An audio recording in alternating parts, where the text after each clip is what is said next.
Please be 22 and 9/16. Please be 22 and 9/16. Yes! 24. Awesome.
Kid.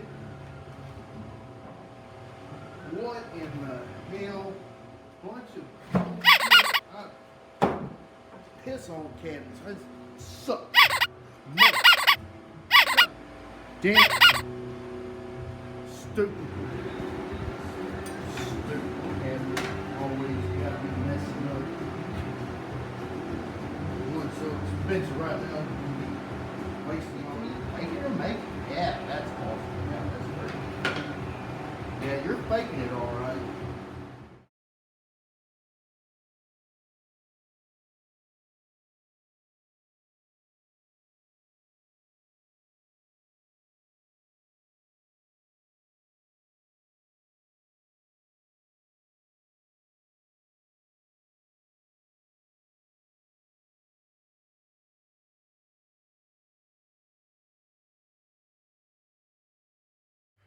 Well, it's been a long day, but I think I got a lot accomplished. I am mentally exhausted, physically exhausted. Pretty sure I'm dehydrated. However, I did manage to get the box built. One thing that I would like to learn how to do, or learn more about, and I think that just comes from experience, is knowing the rules of thumb to use, what thicknesses of materials to use. Being that this one is going to hold trash bins, and it's going to be slide out, I did a 3/4 base in here, and then I did a 1/2 inch slide in back panel.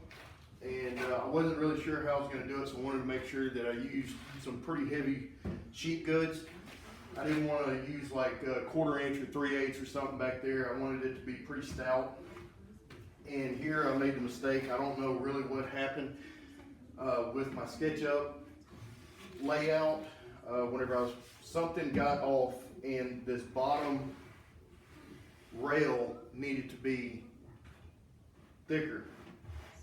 So the top rail is actually narrower than the bottom rail. It's not a big deal. You're not really going to see it. It's just the fact that I wanted just a tiny lip. There's like less than 1/8 of an inch lip right here going over, so that you don't see the exposed edge of the plywood for the bottom panel with pocket holes. I use pocket holes on everything because I'm not a fine woodworker.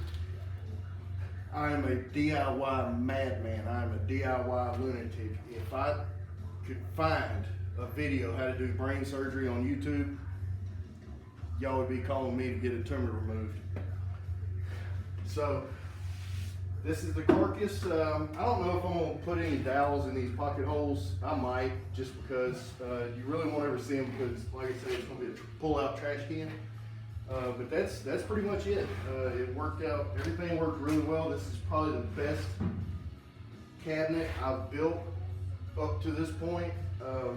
I guess because I took a lot more time, and it's not just shop furniture. It's actually going to be going into my house. So I'm really excited about the way that this turned out. And I know that I overbuilt it. I overbuilt everything. Everything I do is overbuilt. You should have seen me framing this shop up. But I think this is gonna work out, and I have a lot better idea in the future for whenever I wanna make more cabinets. I learned a lot during this process of doing it the proper way, and you know, there's no fine joinery or mortise and tenons or anything, it's just pocket holes and dados. And it's really simple, and anybody can do it that has a table saw and a Kreg jig. And you can save yourself a lot of money in this day and age, being able to do things yourself. And if you don't feel comfortable doing stuff like this, just don't do it. But I'm telling you, if you're pretty handy with tools and stuff like that, if I can do this, anybody can do this. So even a caveman can do it. And I can say that because I am a caveman. Anyway, thanks for hanging with me, guys. This has been another Fake It or Make It installation. This has been another Fake It or Make It video. I was supposed to be working on an ending phrase, how to phrase to end my videos. I guess I forgot to work on it. Anyway, this has been another video by Fake It or Make It. Y'all come back and see us. That's a good one. Y'all come back now.